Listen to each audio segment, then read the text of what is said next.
church planter can walk 20 miles in a day.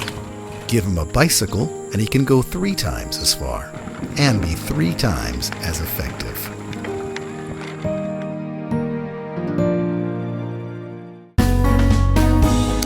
Okay, welcome back. We are in Acts chapter 12. We just started the story of when Peter is incarcerated by Herod with the intention that he is going to be executed, perhaps even publicly executed, in order to please the Jews.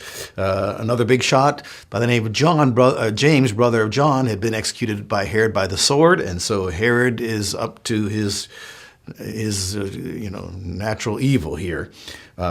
He's an unscrupulous character. And so we read last time in verse number 4 that Peter was delivered up to 4 squads of soldiers. The word squads in the Greek indicates actually 4 soldiers, so it's 4 of 4, 16 soldiers to guard him. And then after the Passover, they're going to bring Peter out before the people. So now we're in verse number 5 of Acts chapter 12. So Peter was kept in prison, but prayer for him was being made fervently by the church of God. Well, naturally, they were praying for him. Naturally, they were praying fervently for him. Here is the preeminent apostle in Jerusalem. God had been using him in extraordinary ways. They were bringing out people on their cots and laying them in the street so that Peter's shadow might fall upon them and they would be healed. And here's a guy that's preaching, and thousands of people are coming to faith in Christ. And so, he's the beloved Peter, and the church does not want to see him leave this earth. Verse number 6, on that very night, when Herod was about to bring him forward, Peter was sleeping between 2 soldiers, bound with 2 chains, and guards in front of the door were watching over the prison. Now, I have to confess, when I've read this in past times, I haven't read really closely enough, and I've always had something in my mind that I see now is probably wrong. I envisioned Peter lying there, in his prison cell, and it said that he was sleeping between 2 soldiers, and I had this idea that there were 2 soldiers sleeping right beside him. So there's 3 guys in a row, and the reason that they were sleeping, right on either side of him was because it said he was bound with 2 chains, and that, for some reason, I imagined that Peter had a handcuff on him with a chain and a handcuff onto the other soldier, but that, I think, is quite unlikely for a number of reasons, okay? First of all, verse number 6 says, on the very night when Herod was about to bring him forward, implying that he was going to bring him forward before the people, which was said just 2 verses earlier. So if it was the dead of night, it was 2, 3 a.m., what would Herod be scheduling, that be the time to bring Peter out before the people? It wouldn't make any sense whatsoever, okay? And we also, of course, will find that when Peter is released, there's a prayer meeting going on for him. Now, granted, Christians may hold all-night prayer meetings, so I wouldn't put that out of the scope of possibilities. But nevertheless, putting all of it together, I'm not sure that this was in the dead of night or the early parts of the morning when it's still dark. It's the nighttime, certainly, on the very night when Herod was about to bring him forward. Peter's sleeping. That doesn't mean that the 2 soldiers were sleeping, that he was between, nor does it mean that he was bound to those 2 soldiers. He was bound with 2 chains, okay, that's said, but these are 2 soldiers in the cell apparently with him, and then there's guards in front of the door who are watching over the prison. Okay, you got it? So it's very possible that Peter was the only person sleeping amongst all the soldiers and everyone there, and we shouldn't necessarily envision 2 soldiers lying beside him sleeping.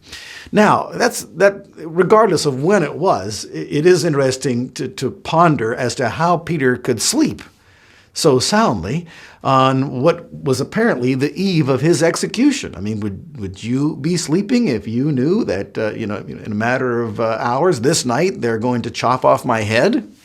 Tough to sleep, tough to have sweet dreams at those times.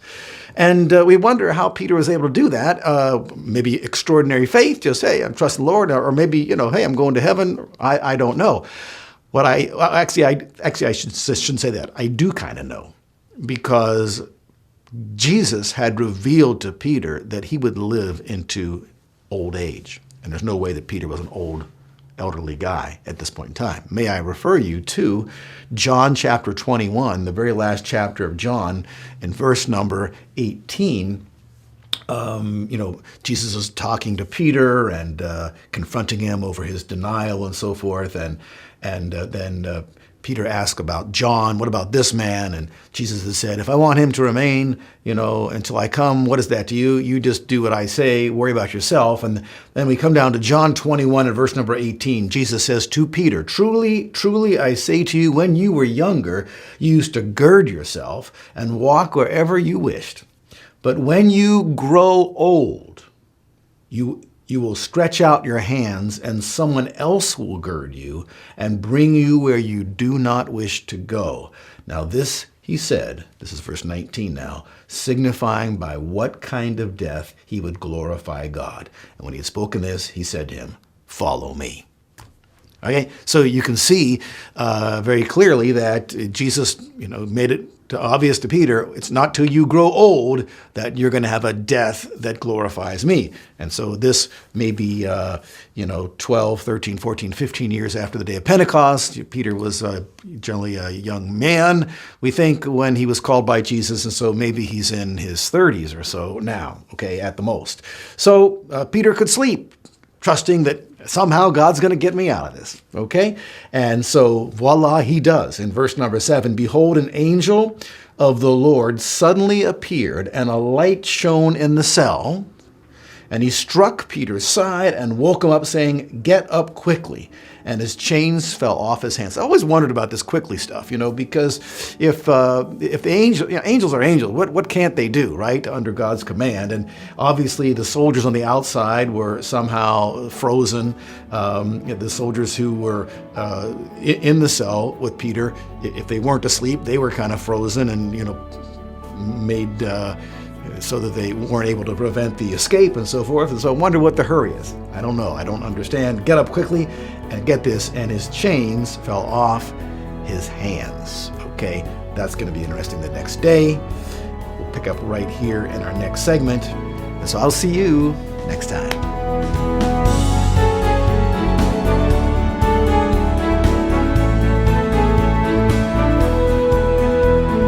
HeavenWord 7 is made possible by the financial support of viewers like you. Thank you.